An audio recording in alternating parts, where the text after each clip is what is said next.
Bismillahirrahmanirrahim. Assalamualaikum warahmatullahi wabarakatuh. Yang terhormat Ibu Christina dan yang saya hormati rekan-rekan mahasiswa sekalian. Perkenankanlah kami kelompok 6 terdiri dari saya sendiri Sri Hartoko NPM 1801010201, Pak Alfadol NPM 1801010200,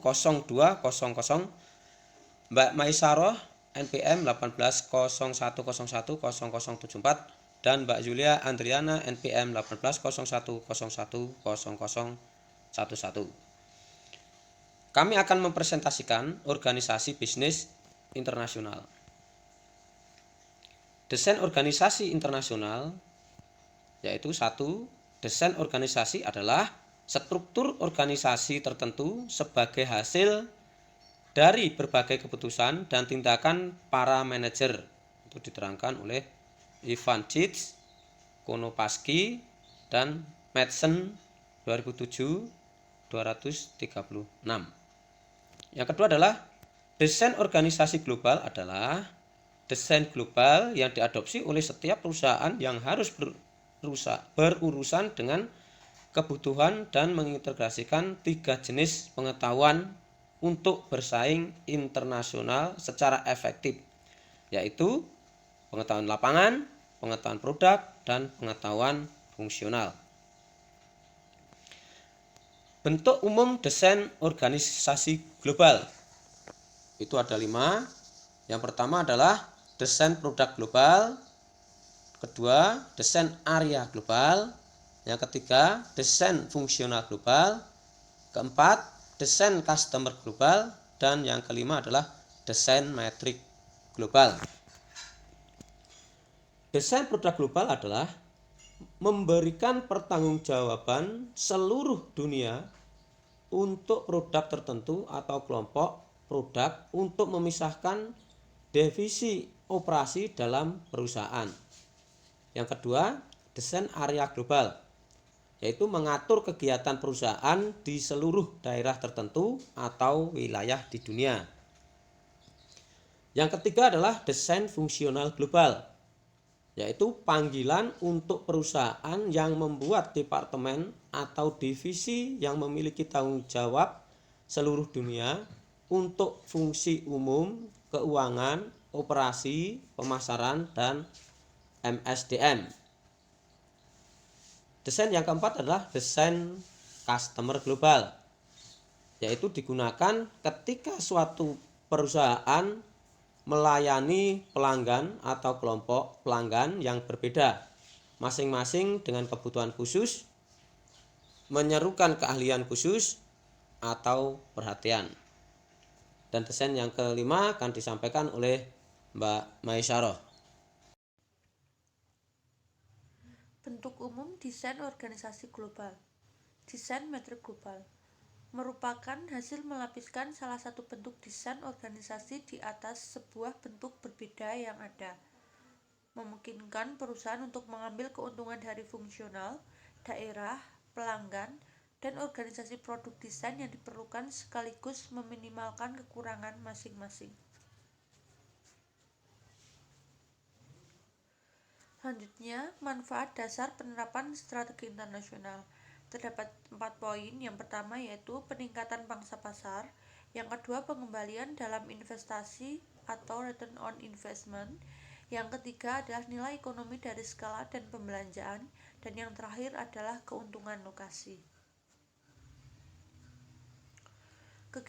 Kegiatan internasional pada desain organisasi tersebut memiliki beberapa dampak awal, seperti yang pertama yaitu pendekatan wajar, departemen ekspor, dan yang ketiga adalah divisi internasional.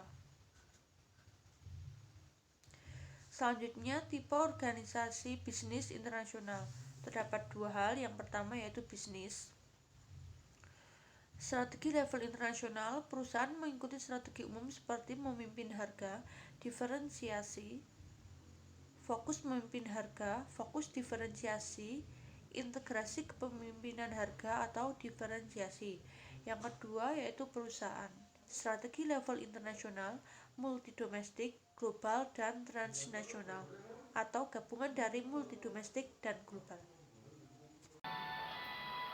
Oke, saya lanjutkan. Jadi dari presentasi sebelumnya ya, desain organisasi bisnis internasional dirancang untuk memenuhi 3 jenis pengetahuan yang diperlukan untuk bersaing secara internasional di pasar global. Yang pertama yaitu area knowledge atau pengetahuan kawasan.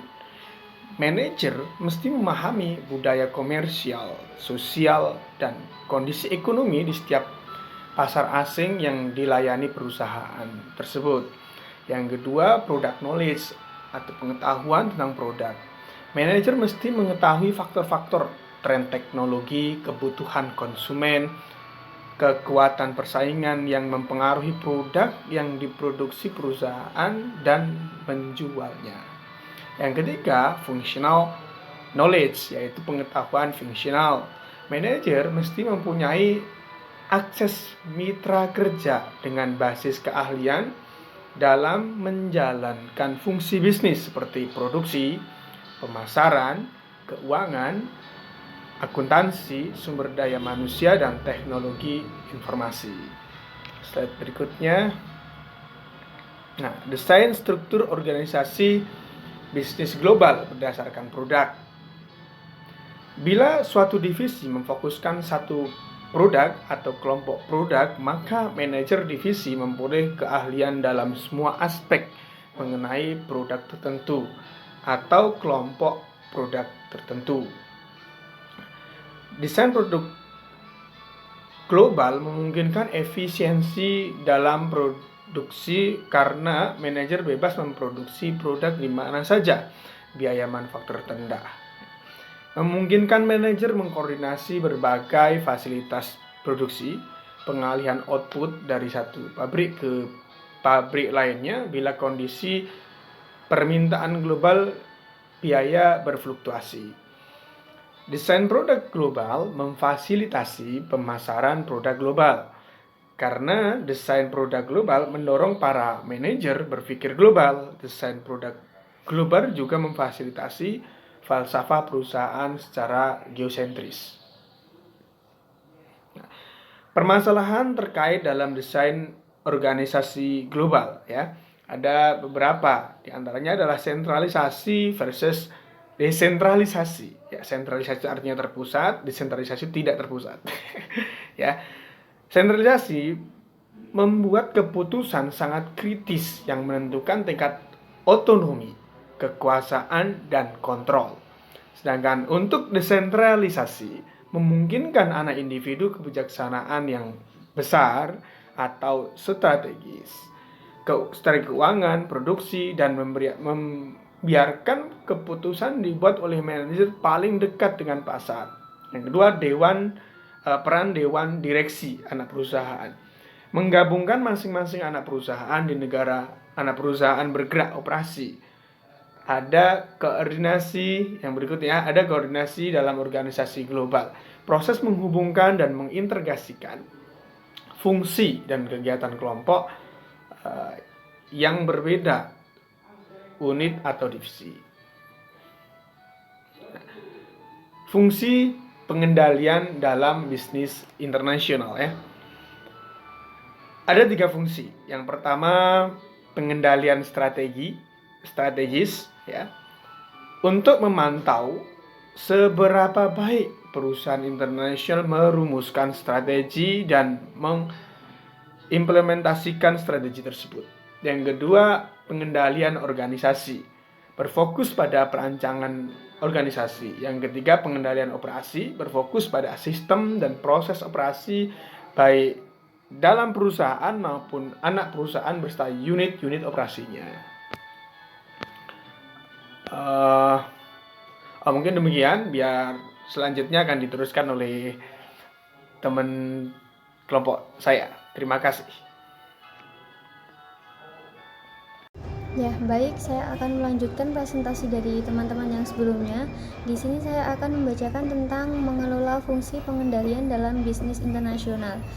Dalam membangun sistem pengendalian internasional terdapat cara yang efektif, yaitu ada 4 poin. Yang pertama adalah menyusun standar pengendalian untuk menilai kinerja. Yang kedua adalah mengukur kinerja sesungguhnya. Yang ketiga adalah membandingkan kinerja dengan standar. Dan yang keempat adalah merespon deviasi.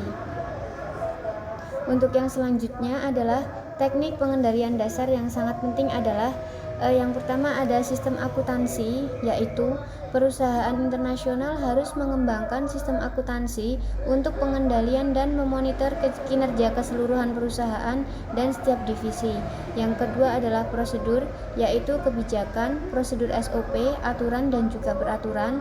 Dan yang ketiga adalah rasio kinerja, di mana rasio kinerja ini adalah suatu indeks numerik kinerja yang ingin dikendalikan oleh perusahaan. Untuk yang selanjutnya adalah aspek perilaku dalam pengendalian internasional. Di sini ada 2 poin. Yang pertama adalah resistensi, di mana resistensi tersebut adalah orang-orang dalam perusahaan internasional menolak pengendalian karena berbagai alasan. Yang kedua adalah mengatasi retensi terhadap pengendalian. Cara yang terbaik ini adalah meningkatkan partisipasi dan menciptakan sistem pengendalian yang memiliki fokus yang jelas dan juga tepat. Demikian untuk presentasi dari kelompok 6. Apabila ada yang bertanya boleh dipersilahkan. Dari kami cukup sekian. Wassalamualaikum warahmatullahi wabarakatuh.